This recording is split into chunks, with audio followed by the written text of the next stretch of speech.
So for a while now, my 82 Mercedes, the fuel gauge hasn't worked 100%. It's either all the way at the bottom or pretty much it's all the way at the bottom all the time.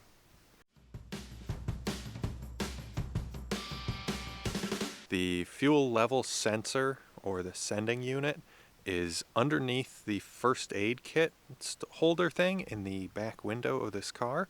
So we're gonna have a look and see if we can figure out how to get that out and clean the thing up and get it working again and test and see if it's working. Underneath of this cover we have first aid kit, which is pretty neat to actually have the original first aid kit. It's kind of a rare collector's piece perhaps, but then we need to remove this. We got a couple fillup screws here. We'll grab a screwdriver and pop them out.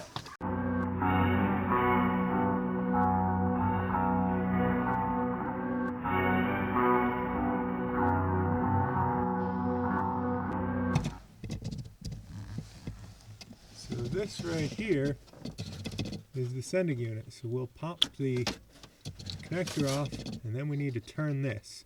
Now this is kind of a big nut, obviously. So from what I understand, it's a 46 millimeter. I happen to have a 46 millimeter 3/4 inch drive socket. So that's what I'll use, but I have also heard that since it is a rubber seal and it shouldn't be crazy silly tight, you should be able to remove this with a pair of channel locks or maybe a large adjustable wrench or a pipe wrench or something like that. So we're going to go ahead and remove this.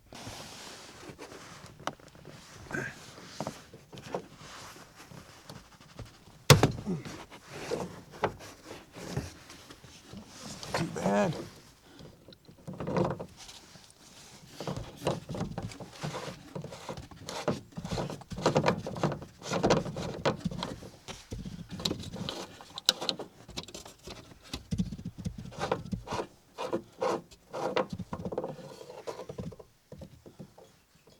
Oh, let's let the diesel leak out of that into the tank. I'm debating if that's a nut that can be removed or just some sort of rubber plug or what. So clean that out real good and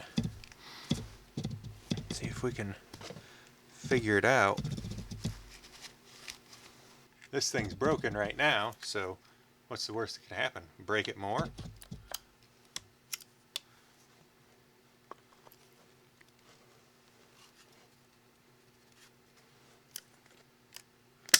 Appears that does kind of pull out a little bit.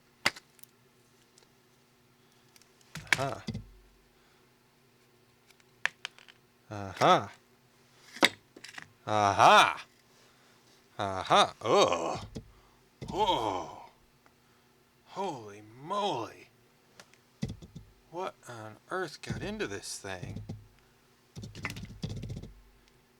That's just froze right up solid. I'm assuming that's supposed to be the float that slides up and down, and yeah, that's not going anywhere. And then we got these little tiny fine wires. Look at those, and they're all grungy and greasy and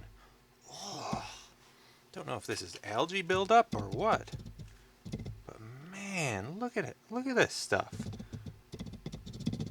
Like there's globs of it. Like this is not a little bit, like this is huge amounts of buildup.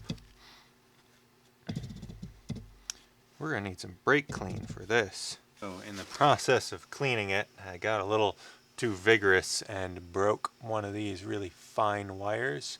So I'm gonna make an attempt at soldering this back on. And if it doesn't work, it's not a huge loss because the gauge didn't work before. I can replace the part and be in good shape, and if it does work, then it works. New finding. Little plastic piece on the bottom. You can knock this out with a long screwdriver, stick it in there, and then give it a good old tap on the ground, and this piece will pop right out, which makes reassembling this a whole lot easier. Then you can just slide it together. Now there is a little keyway here that this top piece has to slide into. And then this sets down over there. And then, let's see, we got a little metal plate here. Here it is. Couldn't even see it. It's dirty. And then this little guy, which I ripped the rubber off of, but this is just a little bitty flathead. Wait, come on, focus.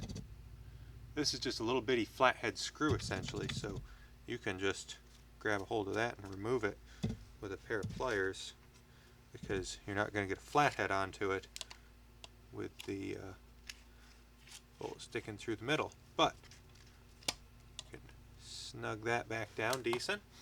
Doesn't have to be super tight because we don't want to crush those internals, but that's all reassembled. Let's go stick it back in the car and see what it does. Let's see if it works.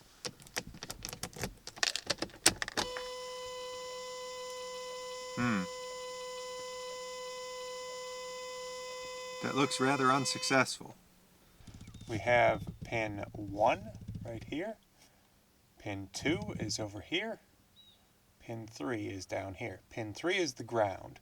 So connecting pin 3 to pin 2 will turn on the warning triangle, and connecting pin 3 to pin 1 will make the gauge move. This will prove that our cluster is good and that our problem is indeed with the sending unit. I'm trying to get this in a way that you can still see what I'm doing. Warning triangle. Yep, and then our gauge. Warning triangle.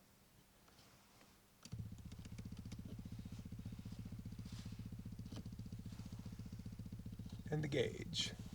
So that tells us that all of our wiring and our cluster are okay. And the problem, despite our best efforts at cleaning and me breaking the sending unit, our sending unit is no good. So that tells me that I need to go buy a new sending unit. But hopefully this will help you in diagnosing your fuel gauge issues if you have a car like this. And if it did, go ahead and leave me a comment. Let me know. I'd like to hear that what I do is helping people out. So thanks for watching. Surprise, video's not over yet. So I went in and looked at the price on these to get a used one, and decided I'd give it another go, and decided to bring you along too. I looked up online how these work, and this little sliding guy, it's kind of hard to see, but where that wire sits in there, let's see if I can get the camera to focus on this thing. It's really hard to see. I'll see if I can point them out after I've got the video done. So what we have here is the two contacts. You can see that the wire is riding along the top side of each of the two contacts that are pointed out. Right here is the wire.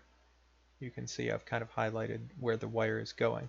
Now that is the incorrect way for that wire to be sitting in between those contacts. It needs to be doing this, where it's going in between the contacts so that the contacts are pinching and holding the wire in between them, so it's making contact on both. Now both sides of the float need to have the contacts like that. In order to do that, you can very gently pick the wire up after the float is set in the center, so you have the most play in the wire.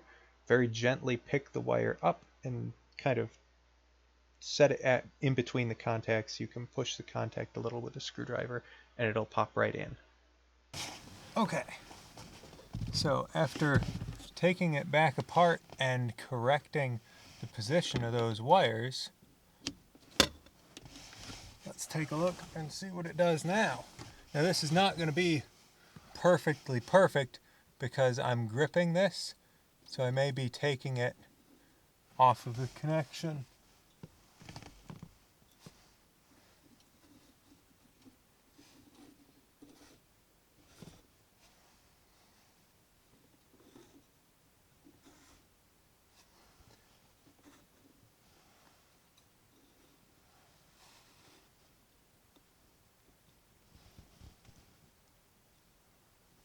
that looks pretty good to me.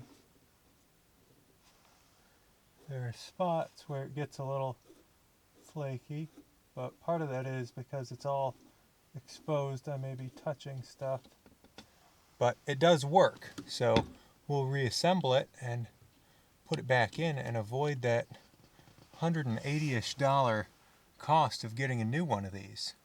So now that you've seen the ending of the video twice, hopefully this helps you out, and thanks for watching.